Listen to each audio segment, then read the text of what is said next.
I realized I was never considered family the moment my mother-in-law handed me a handwritten list and said, "You'll be watching the kids during Christmas." She said it like it was already decided, like it was a favor she was doing for everyone else, not a burden she was placing squarely on my shoulders. The list fluttered slightly in her hand.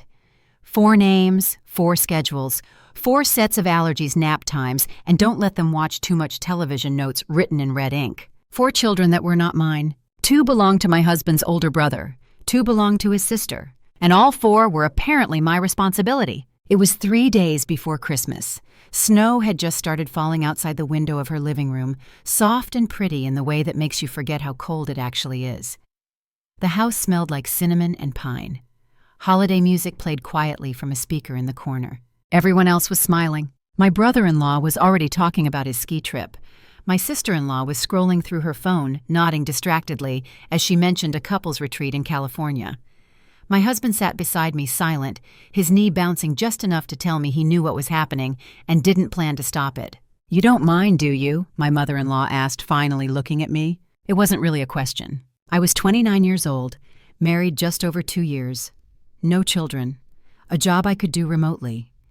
In their eyes, that made me available, flexible, useful, expendable. "They need someone responsible," she continued, "and you're so good with kids." I wasn't, not especially. I was polite with them, patient. That had somehow turned into a permanent assignment. I glanced at my husband, waiting for him to say something, anything. He didn't. That was when the first crack formed. "Of course," I said. My voice sounded calm even to me. "I can help." Help. The word tasted bitter. Christmas morning came with chaos. The kids were loud, restless, sugar-fueled, wrapping paper everywhere, crumbs ground into the rug, someone crying because they didn't get the right color tablet case. By noon, my sister-in-law and brother-in-law were gone. Bags packed, kisses blown, promises to call. They didn't even thank me. My mother-in-law patted my arm before retreating to her bedroom. "You're a lifesaver," she said. "Dinner's at 6. Then the door closed.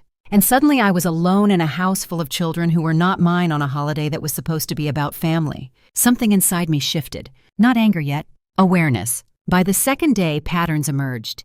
I noticed how everyone assumed I would handle meals, discipline, entertainment, how my husband disappeared whenever things got loud, how my mother-in-law criticized everything from the way I cut sandwiches to how I handled tantrums. "You don't want to spoil them," she'd say. "You don't want to be too strict. You should know better." I started writing things down, not because I planned to use them, just because I needed proof that I wasn't imagining how invisible I felt. On the 3rd night after the kids were finally asleep, I overheard my mother-in-law on the phone. "She doesn't have children of her own," she said. "This is good practice for her." Practice. That was when I understood. This wasn't about Christmas. It wasn't about help. It was about control. And I realized something else, too. If they were comfortable using me without asking, they had no idea what I was capable of when I stopped agreeing. By the 4th morning, my body had learned a new kind of exhaustion. Not the kind sleep fixes. The kind that settles into your bones when you realize no one is coming to relieve you, when responsibility is handed to you quietly and then treated like it was always yours. I woke up before anyone else as usual. The house was still dark, the Christmas tree lights blinking softly in the corner like a lie that kept repeating itself. I stood in the kitchen, staring at the sink full of dishes I hadn't made and the floor sticky from juice that had spilled the night before. No one had offered to help clean. No one ever did. I made breakfast. 4 different variations because no one liked the same thing. One child refused eggs. Another hated toast unless it was cut diagonally. The youngest cried because his cup was blue instead of green. My mother-in-law appeared halfway through, robe tied loosely, hair perfect even at dawn. "You look tired," she said. I waited for concern to follow. It didn't. "You should try going to bed earlier," she added, pouring herself coffee. "Children sense stress." I bit the inside of my cheek. Later that morning, my sister-in-law called. Video on, sunglasses, palm trees in the background. "Everything okay?" she asked, smiling. "Fine," I said, adjusting the phone so she couldn't see the mess behind me. "Great," she replied. "You're a lifesaver. We really needed this break." A break. I watched her hang up without another word. That was when I started paying attention. Not just to what they said, but to what they assumed. They assumed I would cancel my work meetings. They assumed I wouldn't leave the house. They assumed my time belonged to them because no one else had claimed it loudly enough. That afternoon, one of the kids slipped on the stairs. Nothing serious, just a scare. But my mother-in-law rushed in, eyes sharp, fear turning instantly into blame. You have to watch them better, she snapped. What if something happened? I looked at her, really looked. She wasn't afraid for the child. She was afraid of liability. That night, after everyone was asleep, I sat on the edge of the guest bed and opened my laptop. Work emails piled up, missed deadlines, apologies I hadn't sent yet. I thought about my own parents, about how they had taught me that being helpful was a virtue, but being silent about your limits was not. And I thought about how quickly help had turned into obligation. The next morning, my brother-in-law texted, "Can you keep them another few days? Flights are cheaper after New Year's." I stared at the screen. Another few days, as if this was a favor I owed them, as if my life had simply paused for their convenience. Before I could respond, my mother-in-law appeared beside me. "I told him you'd manage," she said casually. "It's easier this way." Something inside me went very still. "You told him," I repeated. She smiled. "Your family." Family. The word felt heavy now. Less like belonging, more like a trap. "I need to step out for an hour," I said. She frowned. "Now?" "Yes," I replied, "now." She hesitated, then waved her hand. "Fine, but don't be long." I drove without music, without a destination at first, just letting the quiet settle. That was when I realized the truth I had been avoiding. They didn't respect me because I had never required it. And respect once forfeited is not returned politely. It has to be reclaimed. I pulled into a coffee shop parking lot and called my husband. "Why didn't you say anything?" I asked when he answered. There was a pause, too long. "It's just temporary," he said. "You're better at this stuff." "At being used," I asked. "That's not fair," he replied. "No," I said quietly. "What's not fair is pretending this was ever my choice." He sighed. "Can we not fight right now?" That was the moment I understood something crucial. He didn't see this as a problem. He saw it as convenient. When I got back to the house, my mother-in-law handed me another note. Updated instructions. New rules. I took it, smiled, and for the first time since Christmas began, I felt calm. Because I had made a decision. If they wanted to treat me like hired help without pay, without respect, without consent, then I would stop playing the role they expected. And I would start documenting everything they didn't think mattered. I began the 5th day with a notebook. Not a diary, not something emotional or dramatic. A plain spiral-bound notebook I found in the back of my bag, the kind I usually used for grocery lists and meeting notes. On the first page I wrote the date. Under it, the time I woke up. Then, everything that followed. 6:15 in the morning. Youngest child crying because he wet the bed. I changed sheets, washed clothes, cleaned the mattress. No assistance. 6:45. Breakfast preparation began. 4 separate meals. One allergic reaction narrowly avoided because the correct cereal was not labeled properly. 7:30. Mother-in-law observed from doorway. Commented that I should smile more so the children would feel calm. I wrote it all down, calmly, methodically, no adjectives, no anger. By 8:30, I understood something important. Writing it down changed how I felt. The chaos stopped swirling inside my head and started lining up neatly on paper. When you name something clearly, it loses its power to overwhelm you. The children sensed the shift, too. They always do. Kids know when the adult in the room has reached a limit, even if they cannot name it. They became louder, pushier, testing boundaries I had not been allowed to enforce because I was told to be grateful, patient, flexible. My mother-in-law corrected me constantly. "You don't need to raise your voice. They're just excited. That's how boys are." Every sentence erased my authority a little more. At 10:15, my brother-in-law called again. No greeting, no pretense. "Hey, can you also handle their school assignments?" he asked. Their teacher emailed. I closed my eyes. "I'm working full-time," I said carefully. "I can't manage their schooling, too." He laughed. "You're home anyway." Home anyway. After the call ended, my mother-in-law appeared like she had been listening the entire time. "They're your responsibility right now," she said.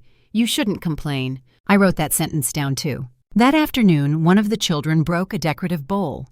Nothing expensive, but the sound echoed through the house, sharp and sudden.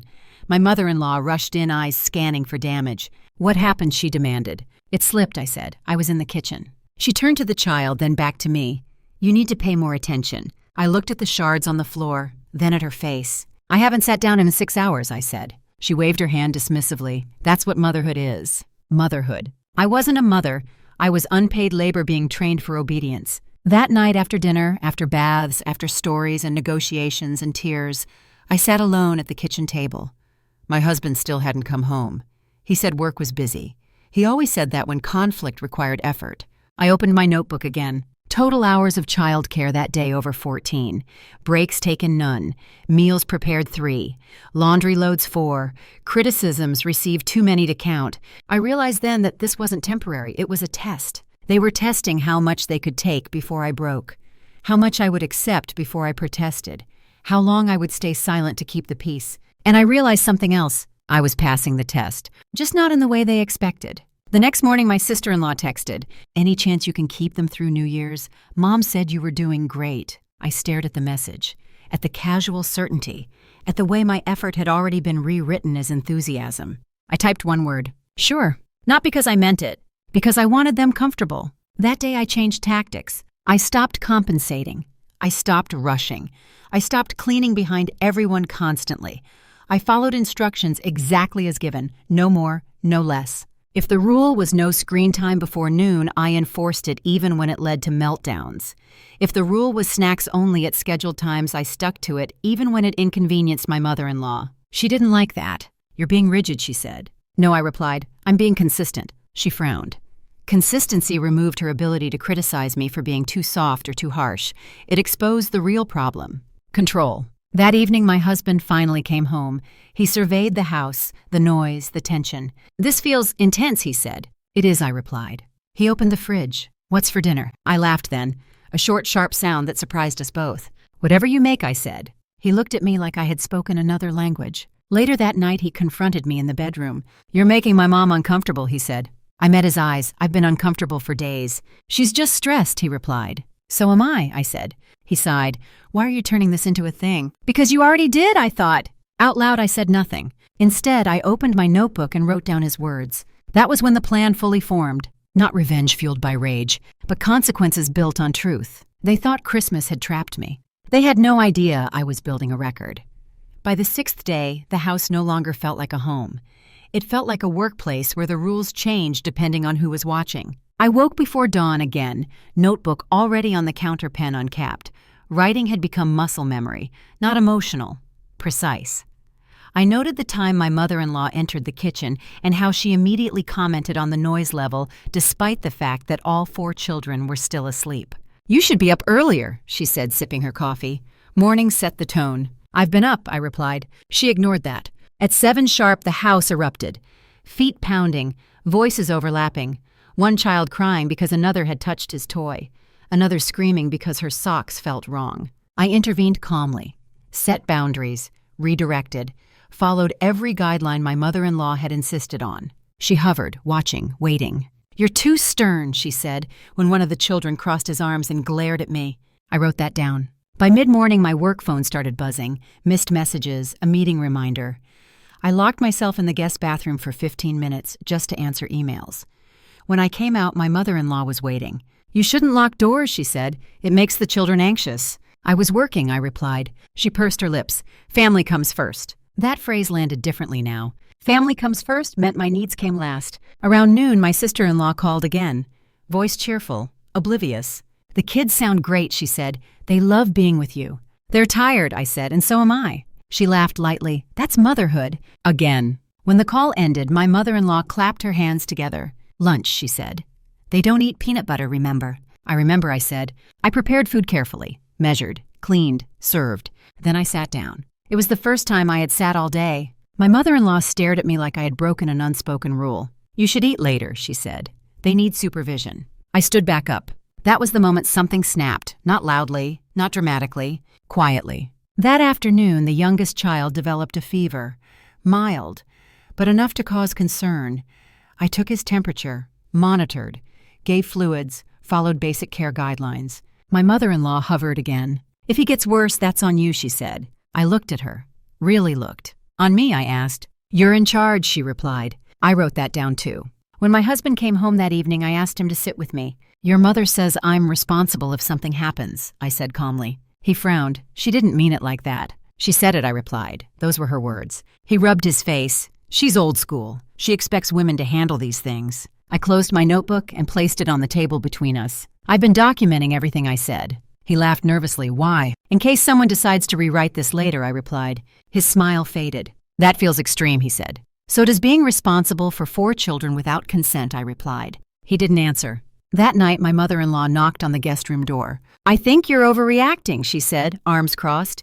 "You should be grateful to be trusted." I met her gaze. "Trust requires choice," I said. I wasn't given one. Her eyes narrowed. "Are you threatening me?" "No," I replied. "I'm informing you." She left without another word. The next day was New Year's Eve. Everyone else was excited, talking about parties, dinners, fireworks. I woke up early and packed my bag. Laptop, notebook, essentials. At breakfast, my mother-in-law noticed. "Where are you going?" she asked sharply. "I have a meeting," I said. With children in the house, she snapped. "I arrange coverage," I replied. She froze. "What coverage?" "I hired a licensed childcare provider," I said calmly. "Temporary. For today." Her face flushed. "You had no right," she said. "I documented my hours and responsibilities," I replied.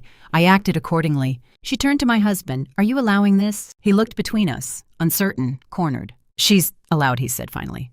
The babysitter arrived at 9, professional, calm, confident. My mother-in-law glared at me as I gathered my things. "This will be remembered," she said. I nodded. "So will everything else." I left the house feeling lighter than I had in days. That evening, while fireworks lit the sky, my phone buzzed. A text from my brother-in-law. "Mom says you embarrassed her." I typed back slowly.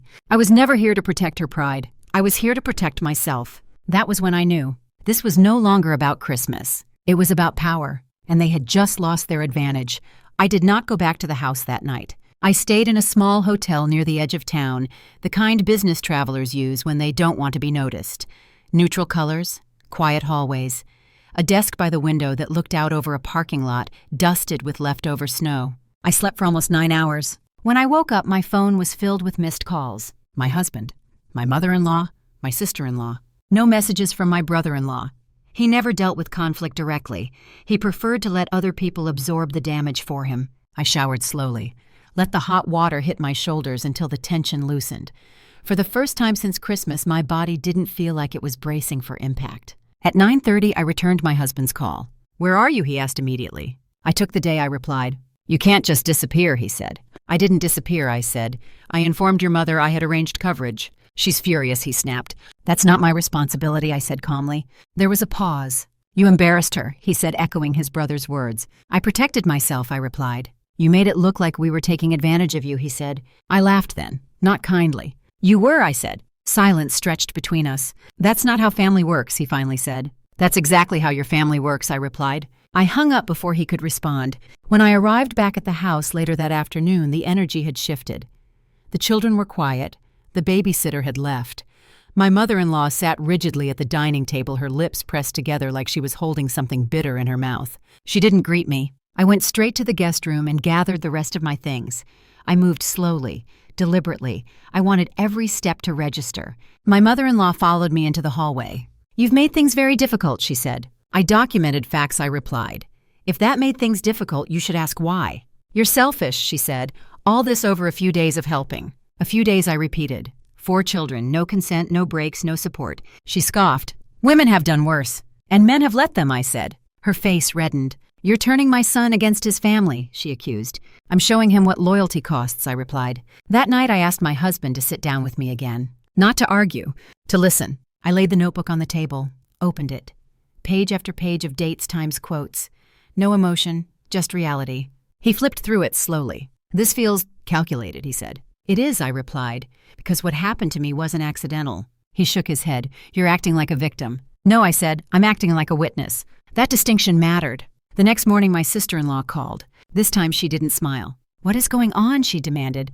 "Mom says you hired a stranger to watch my kids." "I hired a licensed provider after working over 80 hours unpaid," I replied. "They're family," she said sharply. "So am I," replied. She huffed. "You're overreacting." "I'm responding," I said. "There's a difference." She lowered her voice.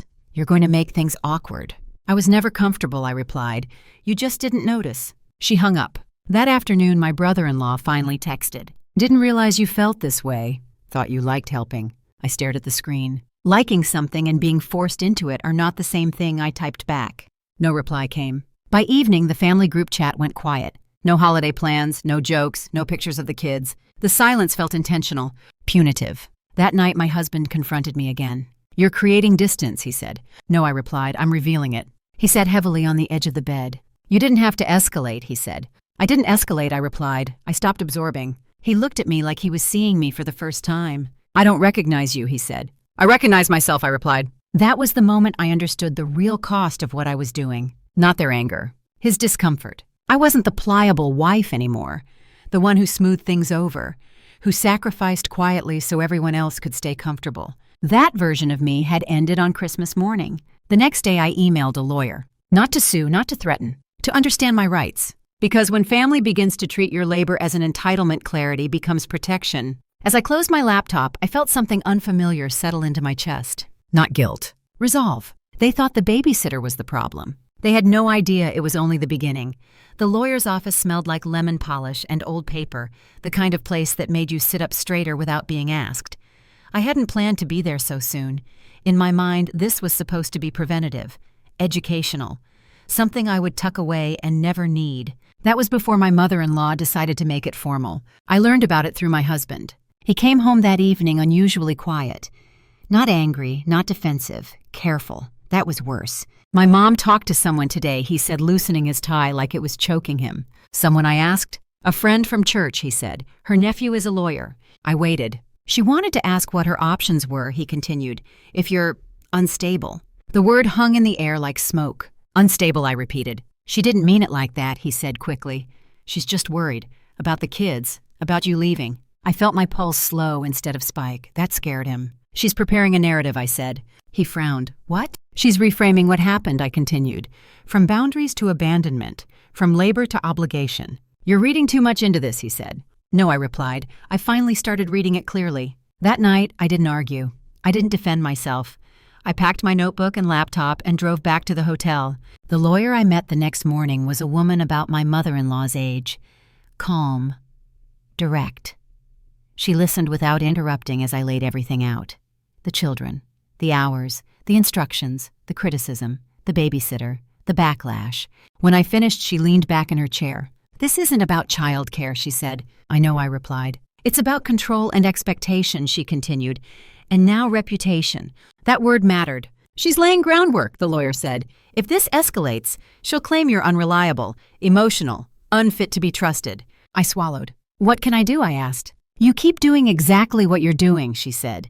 Document, communicate in writing, do not react emotionally in front of witnesses. Witnesses, I asked. Family counts, she replied. So do texts, emails, voicemails. I left her office with a folder and a clarity I hadn't felt in weeks. When I got back to the house that afternoon, my mother-in-law was waiting. I hear you've been talking to lawyers, she said. So it had already started. I sought advice, I replied, yes. Her lips tightened. That's very dramatic. Not as dramatic as questioning my stability, I said. She stiffened. I never said that. You implied it, I replied, and you repeated it. My husband hovered in the doorway, silent. This family doesn't involve outsiders, she snapped. I was an outsider when you needed help, I replied calmly. She stared at me, stunned.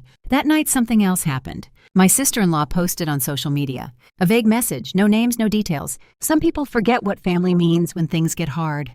Gratitude matters. The comments filled quickly. Sympathy, agreement, support. I took screenshots. Not because I planned to confront her, because I understood the strategy now. They were isolating me. The next morning, my brother-in-law finally called. His voice was tight, controlled. You really upset Mom, he said. I protected myself, I replied. She did a lot for you, he said. So did I replied. For all of you. He exhaled sharply.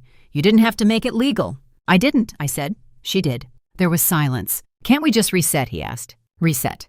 Another word for erase. No, I said. That afternoon, my husband tried a different approach. He brought flowers, cooked dinner, spoke gently. We can move past this, he said, if you apologize. I looked at him across the table. For what? I asked. For embarrassing my mom, he said. I felt something settle then, heavy, certain. She embarrassed herself, I replied, by assuming I was owned. He slammed his hand down. Why are you doing this? Because if I don't, I said quietly, this will be my life every holiday. That was the truth he didn't want to hear. Later that night, I received a message from my mother-in-law. I hope you're proud of yourself. You've created a rift that didn't need to exist. I read it twice. Then I replied, boundaries reveal rifts. They don't create them. She didn't respond. The next morning, my husband left early. Didn't say goodbye. By afternoon, I learned why. My mother-in-law had called a family meeting without me. That was the moment the final shift happened. They were no longer trying to guilt me back into place. They were preparing to move forward without my consent. I sat on the edge of the bed in the quiet hotel room and opened my notebook. I wrote one sentence at the top of a new page. If they want to define me, I will define myself first. Because this was no longer about Christmas. It was about whether I would be treated as a person or a resource, and I had already chosen. I found out about the family meeting from my sister-in-law's friend. She sent me a message that began with hesitation and ended with an apology. I didn't know how else to tell you, but your name came up. A lot. That was how it always happened. Information leaking through the cracks, never directly, never honestly. The meeting took place at my mother-in-law's house.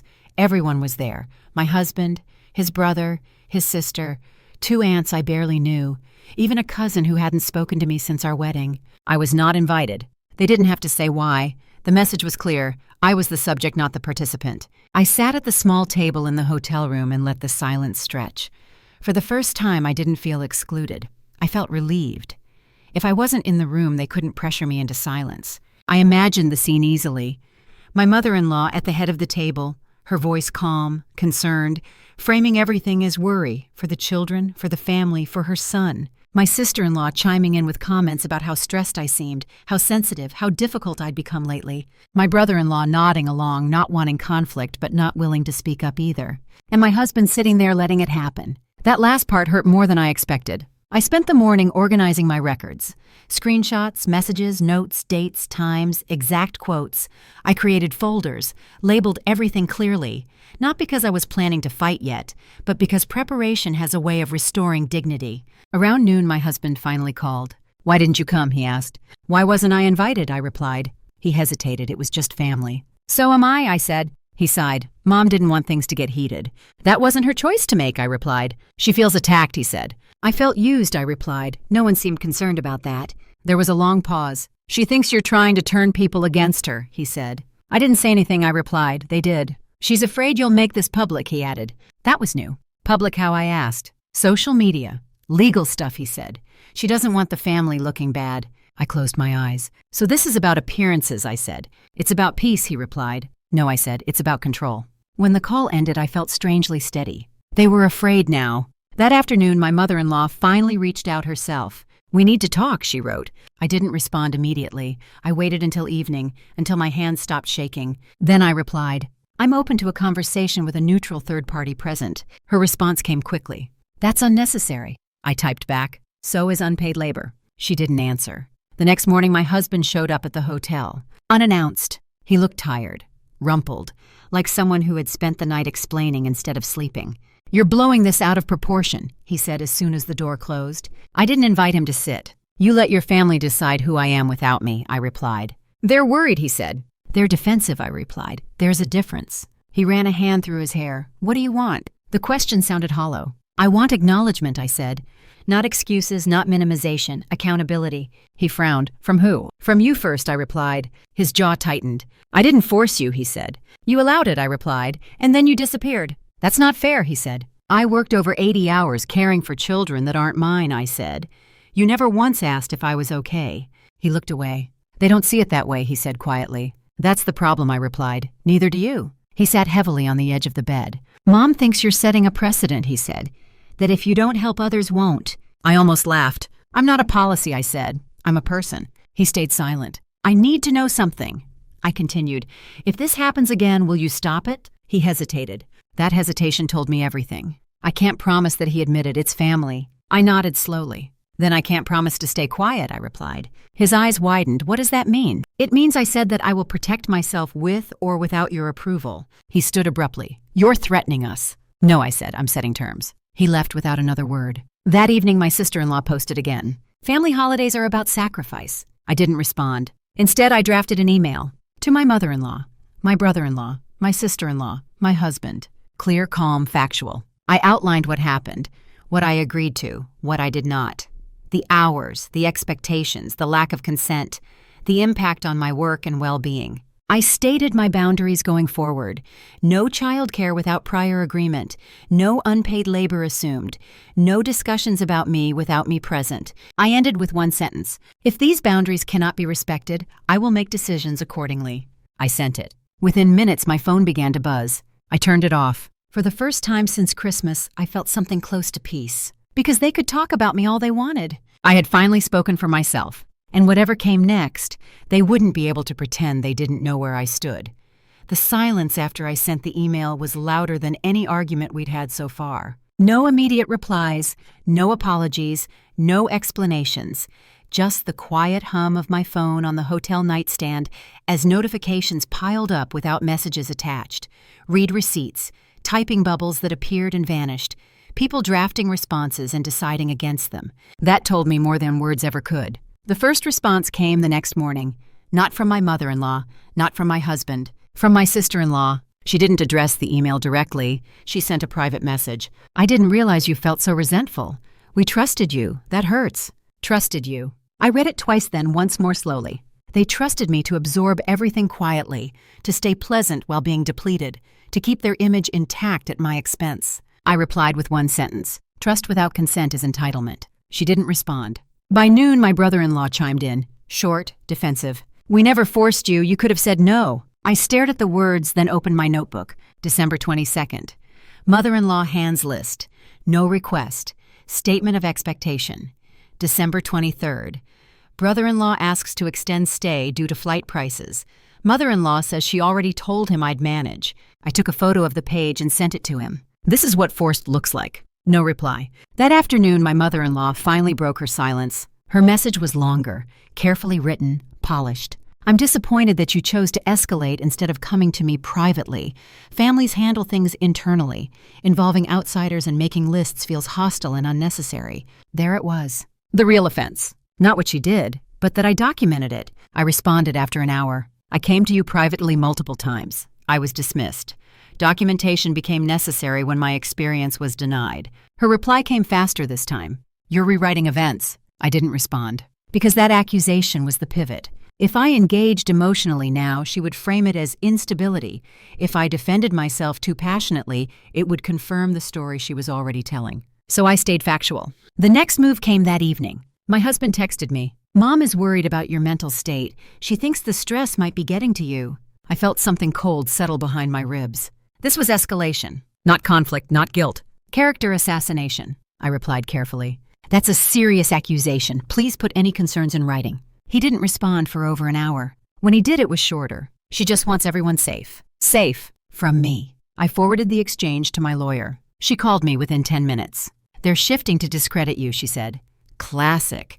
When boundaries fail, they attack credibility. "What do?" I asked. "You stay boring," she replied. "No emotional responses. Everything in writing. And you prepare for the next step." "What's the next step?" I asked. "They'll either try to isolate you further," she said, "or they'll manufacture a crisis." Manufacture a crisis. That night I didn't sleep much. Not from fear, from anticipation. I replayed the holiday in my mind. The way everything had been framed as normal. The way discomfort had been brushed aside.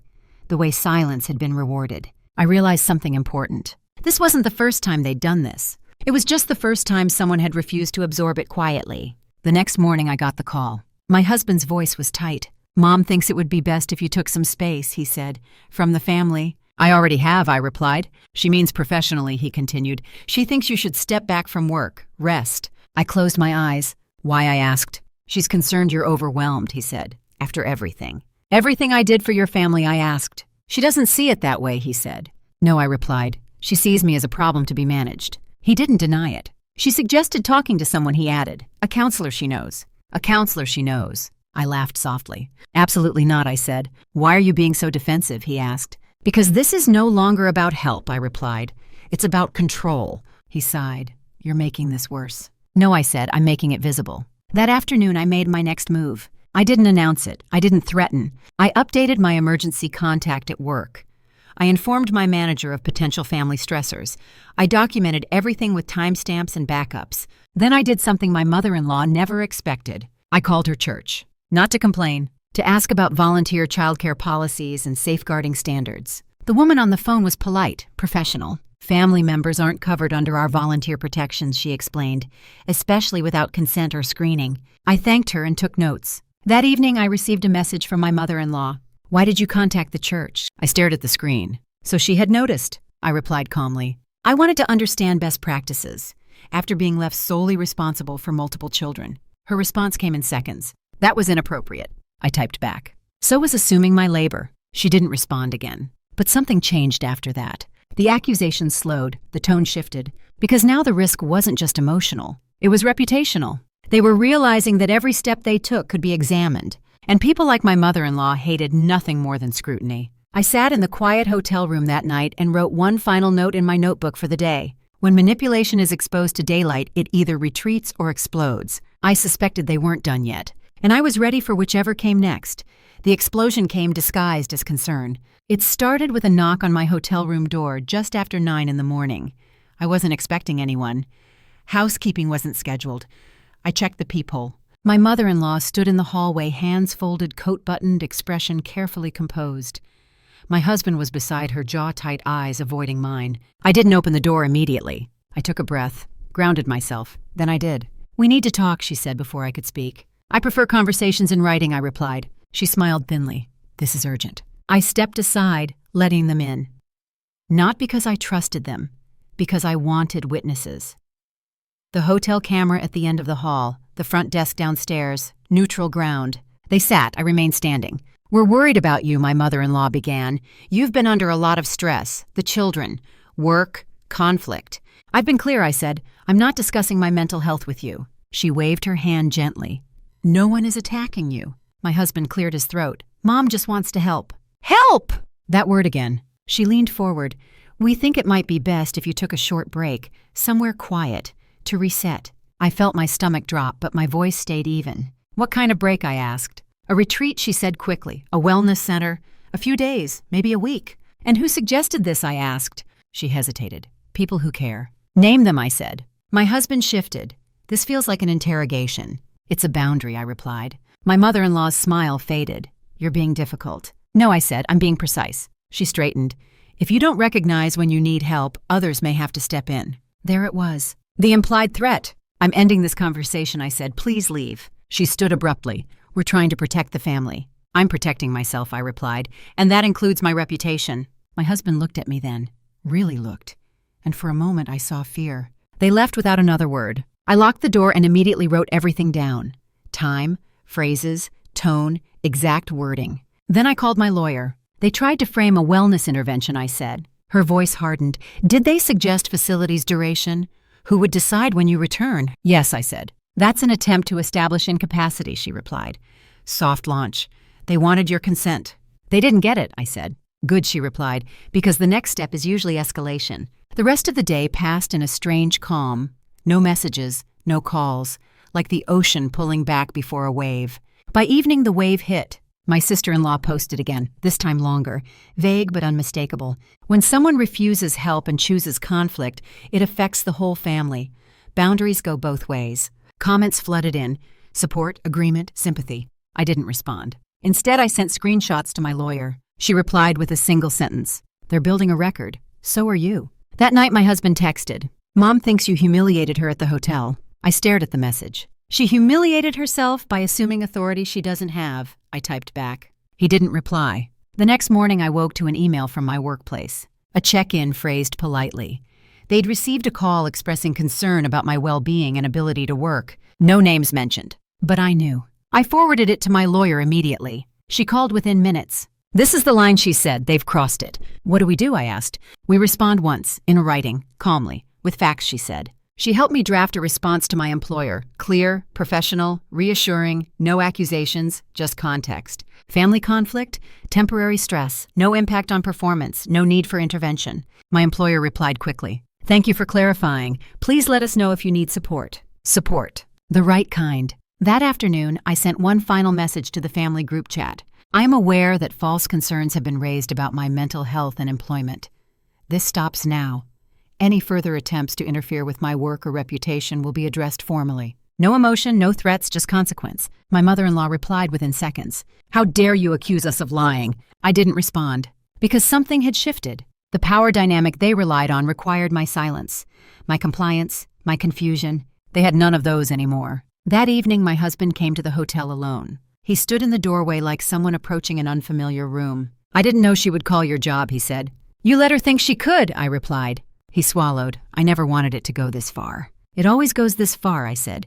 "You just weren't the one paying the price." He sat heavily. "She's scared," he said. "So am I," replied. "The difference is, I'm not trying to control anyone." He looked at his hands. What do you want from me? The question sounded smaller now. I want you to choose, I said. Not between me and your family, between truth and comfort. He didn't answer. That was answer enough. That night I packed my things, not to run, to relocate. I moved to a different hotel, changed my routine, adjusted my schedule.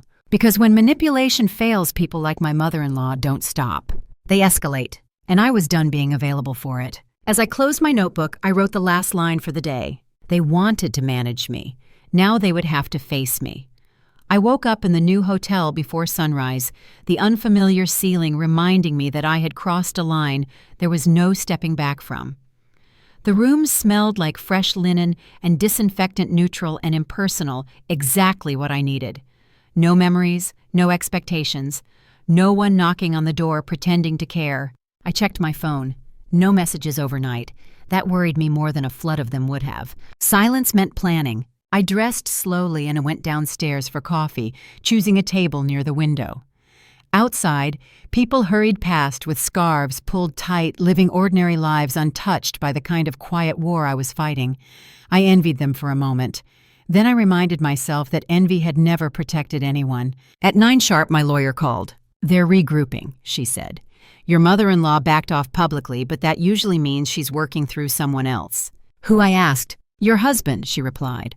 "Or a mediator, or a doctor, someone with perceived authority." I wrapped my hands around the mug.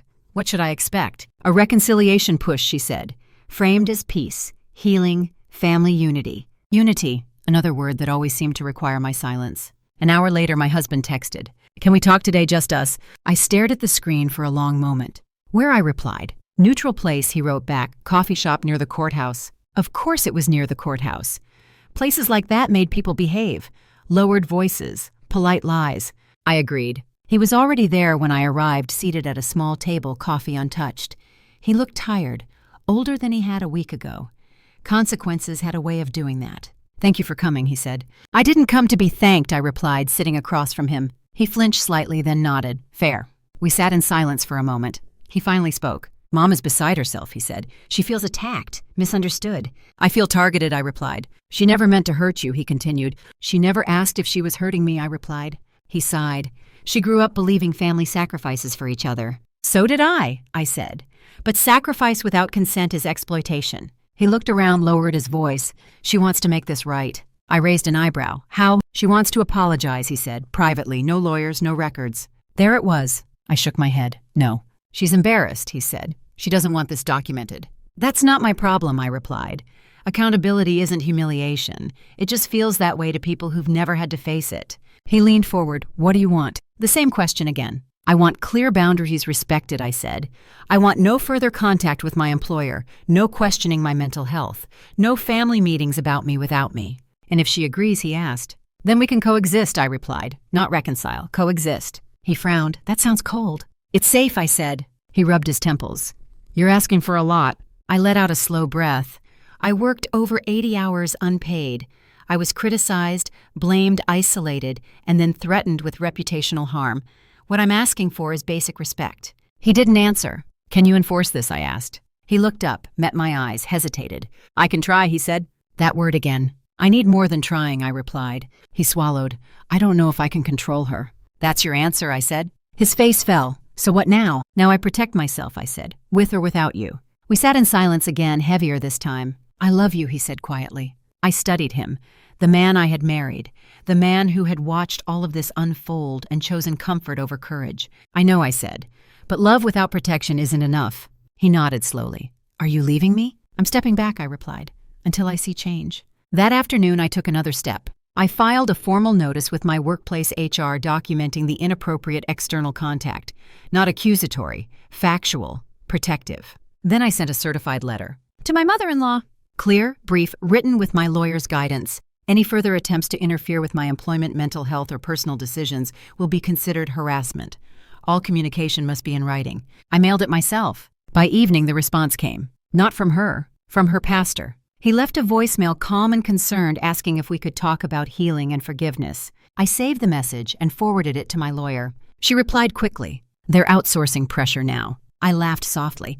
Outsourcing pressure. That was exactly it. That night, my husband sent one final message. "She's devastated. You've gone too far." I typed back slowly. No, I've gone far enough. I turned my phone off and sat on the edge of the bed listening to the city hum outside the window. For the first time, I wasn't bracing myself. I was ready. Because the truth was, they had underestimated me from the beginning. They thought I would fold. They thought Christmas would break me. Instead, it clarified everything. And whatever came next, it wouldn't be behind closed doors. It would be on my terms.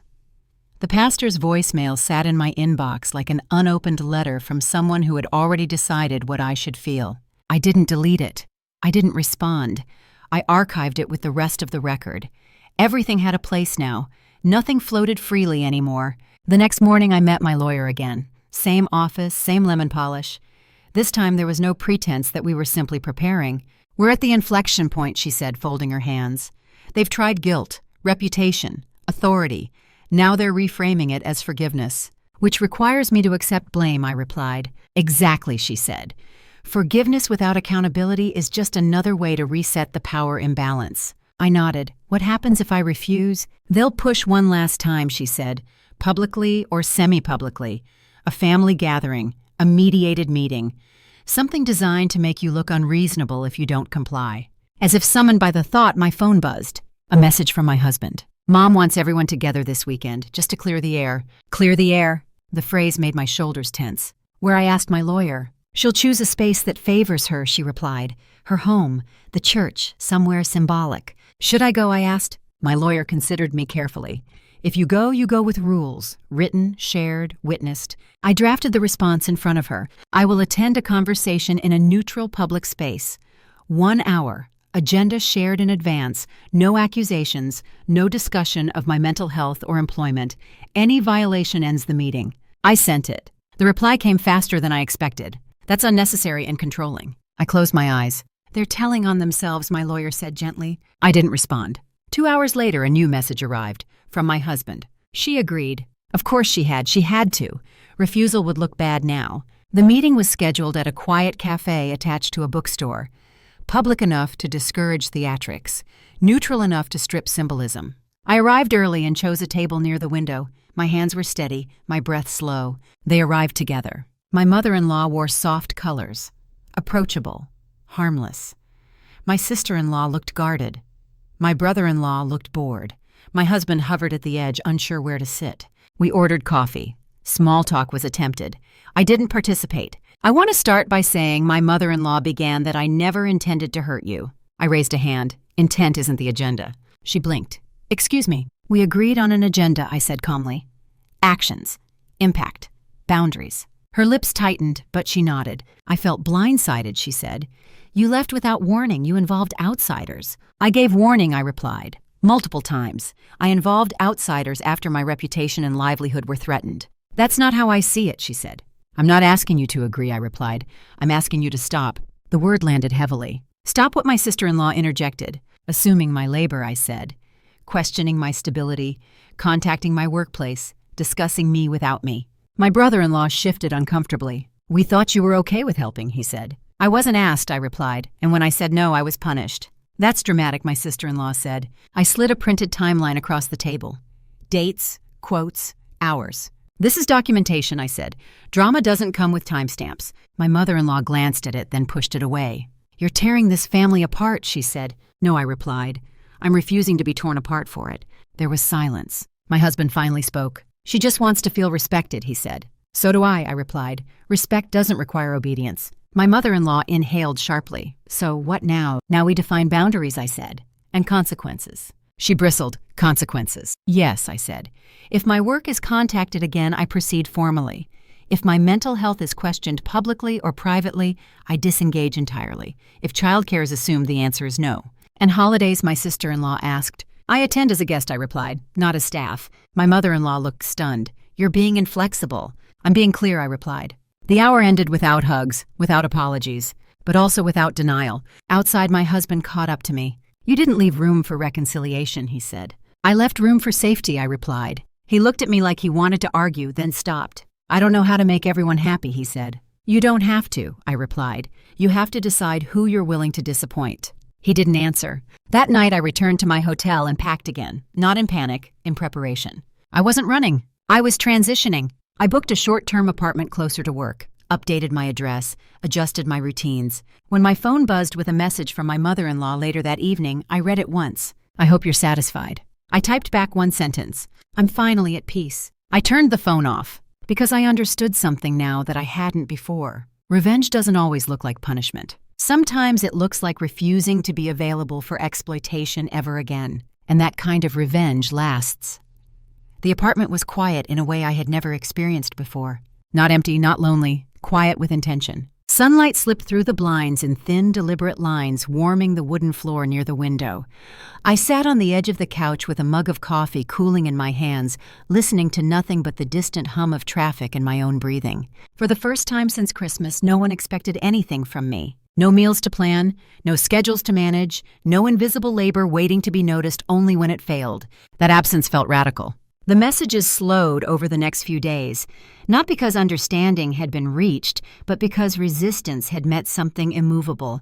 People who rely on pressure lose interest when pressure stops working. My sister-in-law unfollowed me quietly. No announcement, no drama, just absence. My brother-in-law sent a short message. "Didn't mean for things to go this far." I read it once and didn't respond. My mother-in-law stayed silent. That was the real consequence for her. Silence without control. A void where authority used to echo. My husband came by one evening unannounced, standing outside the apartment like someone unsure whether he was welcome in his own life anymore. I let him in. He looked around slowly, took in the neutral furniture, the clean lines, the lack of family photographs. "This feels different," he said. "It is," I replied. He sat across from me, hands clasped tightly. "I've been thinking," he said, "about everything." I waited. "I didn't protect you," he said quietly. The words landed heavier than any apology I'd imagined. "No," I agreed, "you didn't." He swallowed. "I thought keeping the peace was the right thing." "Peace for whom?" I asked. He didn't answer immediately. When he did, his voice was softer. "For them." I nodded. "And what did it cost?" He looked up at me, then eyes glassy. "You." I didn't rush to comfort him. This wasn't about easing his guilt. This was about truth being spoken out loud without interruption. "I can't live like that," I said calmly. "Not as a wife, not as a person." "I know," he said. "I don't know how to fix this." "I'm not asking you to fix it," I replied. "I'm asking you to decide." "Decide what?" he asked. "Whether I'm your family," I said, "or just someone you expect to adapt." He nodded slowly, like the weight of that choice had finally settled. "I need time," he said. "So do I replied. When he left, I didn't cry. That surprised me. I thought there would be grief, or anger, or some dramatic release. Instead, there was a steady sense of alignment, like my body finally recognized the direction I was facing. Over the next weeks, I rebuilt my routines. Work without interruption, evenings without tension, weekends that belonged to me again. I spent time with friends who didn't require justification for my boundaries, people who didn't see kindness as something to extract until it ran dry. I started therapy, not because I was broken, but because clarity deserves maintenance. One afternoon, while organizing the last of my notes, I reread the first page of the notebook I'd carried through all of this. December. List handed to me. No consent. That sentence felt like it belonged to someone else now. I closed the notebook and put it away, not because I needed to forget, but because I didn't need proof anymore. The final message came unexpectedly. From my mother-in-law. "I still don't agree with how you handled things, but I understand now that you won't bend." I read it twice. Then I replied, "That's correct." She didn't respond again, and somehow that felt like resolution. Not reconciliation, not forgiveness. Resolution. Because forgiveness without change is surrender. And I had already surrendered enough. This story isn't about hating family. It's about refusing to disappear inside it.